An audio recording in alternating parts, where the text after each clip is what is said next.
You may be surrounded by people, but still feel profoundly alone. It's a feeling so many of us experience as we get older, but we rarely talk about it. It's that quiet sense that something's missing, even when life seems pretty full. In this explainer, we're going to uncover the secret to rebuilding a really vibrant, fulfilling social life after 60, moving from a place of isolation to one of deep, meaningful connection. Okay, let's dive in.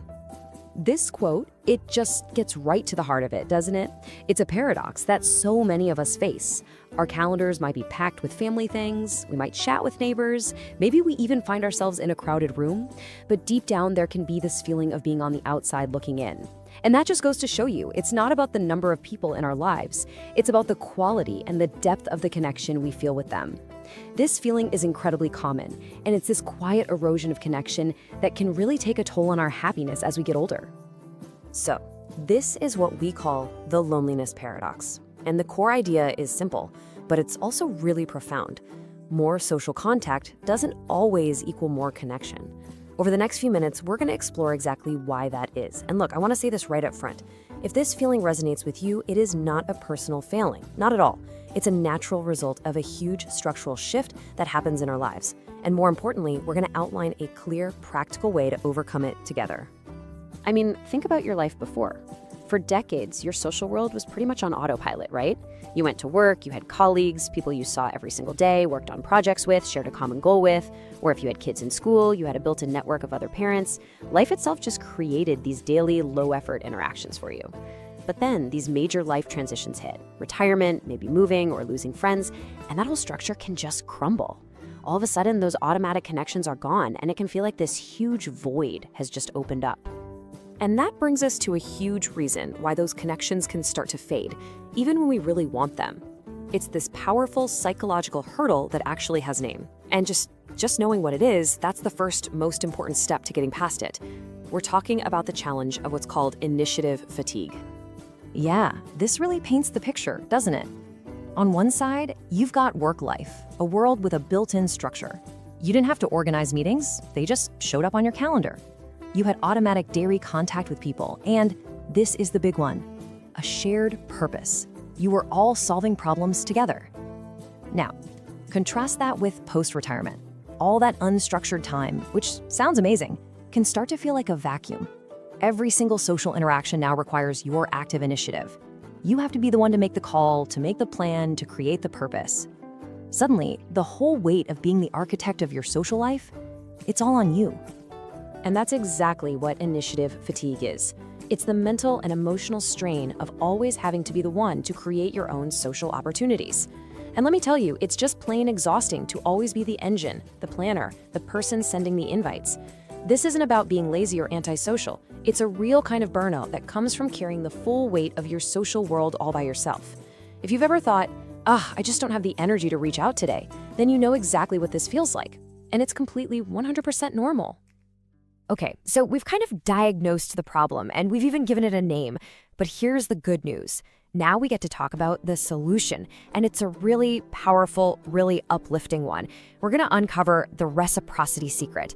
This is the core idea that can honestly change everything. It's all about finding your place, not just by trying to fit in, but by becoming essential. So this is the big question we started with, and it's the one we're here to answer. After understanding the big changes in our lives and that very real challenge of initiative fatigue, what is the actual secret?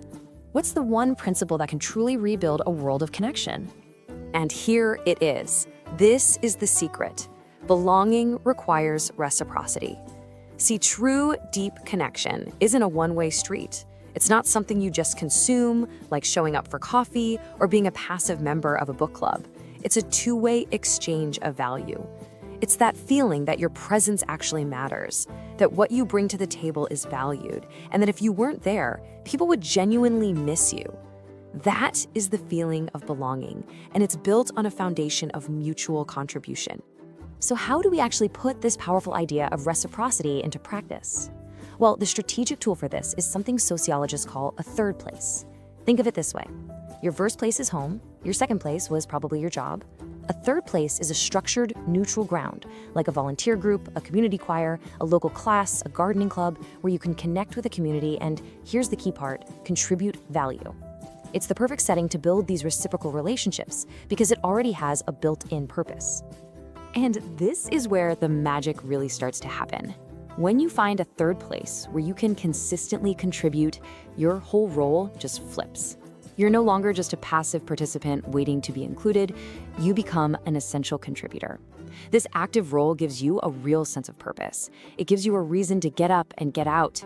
It becomes this powerful psychological anchor against loneliness because you're a valued part of something bigger than yourself. And over time, that consistent engagement builds incredible mental and emotional resilience. Okay, so we know the why, it's all about reciprocity, and we know the where, it's in a third place. Now let's get really practical and talk about the how. I'm gonna walk you through a simple 3-step action plan. And I wanna be clear, this is not about a massive life overhaul. It's about taking small, strategic, and intentional steps on a clear path back to connection. All right, here's the game plan. It's just 3 manageable steps. First, we're going to define our focus to make sure we're heading in a direction that actually feels right for us. Second, we'll commit to a routine. This is the secret weapon against that initiative fatigue. And third, we'll talk about how to actively move beyond just being an acquaintance. So let's break each of these down. Step 1 is all about intention. Before you even start looking around, just take a moment and ask yourself, what kind of engagement would actually feel good to me right now? Is your main goal contribution? Giving back, maybe by volunteering at a museum, mentoring a young person, or helping at an animal shelter? Or is your goal more about mastery? Learning something new for yourself, joining a pottery class, a coding course for seniors, or a book club that really makes you think. The key is to find something that lines up with your real passions and skills. That way you'll actually want to stick with it because you'll enjoy it. Now, step 2. This is the powerful antidote to that initiative fatigue we talked about. Commit to a scheduled weekly interaction. And the key word here is scheduled. Don't rely on making spontaneous plans that might fall through. Find a group that meets every Tuesday morning or a class every Thursday afternoon. Consistency is what builds real relationships. When it's a fixed part of your routine, it takes away that daily burden of having to decide and initiate. You don't have to wonder if you feel like going, you just go. This simple act outsources the decision-making and lets connections grow naturally over time. And finally, step 3. This is where you actively build that reciprocity. It's not quite enough to just show up. You have to initiate that exchange of value. So listen for opportunities. Offer a specific skill you have. It could be as simple as saying, I've got some experience with bookkeeping. I'd be happy to help with the fundraiser. Or just offering your time. I've got a few free hours next week. Could you use an extra hand with that project? This is how you go from being just another face in the crowd to being a valued, essential member of the team. This is how you earn the status of being needed. Okay, I want to shift our focus for a second to something really, really important. Because the most powerful tool you have in this whole process is something you already have tons of. Let's talk about putting your wisdom to work. I really want you to let this sink in. After decades of navigating careers and families and all of life's crazy challenges, your wisdom and your experience are not obsolete. They are unbelievably valuable assets. Your perspective, your patience, your hard-won problem-solving skills, these are things that communities and organizations and groups are truly desperate for. You are not starting from scratch here. You are walking into this new phase with a treasure chest of resources, just waiting to be shared. And always remember why you're making this intentional effort. The payoff is huge. You get a renewed sense of purpose and self-efficacy, that awesome feeling of knowing you can make a difference. You build a social network that's stronger and lasts longer because it's built on mutual contribution, not just a casual hello. And all of this leads directly to greater psychological well-being, which is the whole point, right? To live a life that feels not just busy, but truly connected and meaningful. So, we've covered a lot of ground together, haven't we? We've gone from understanding a pretty complex problem to outlining a clear, practical solution. Now, let's bring it all home and talk about turning this insight into your very first gentle action.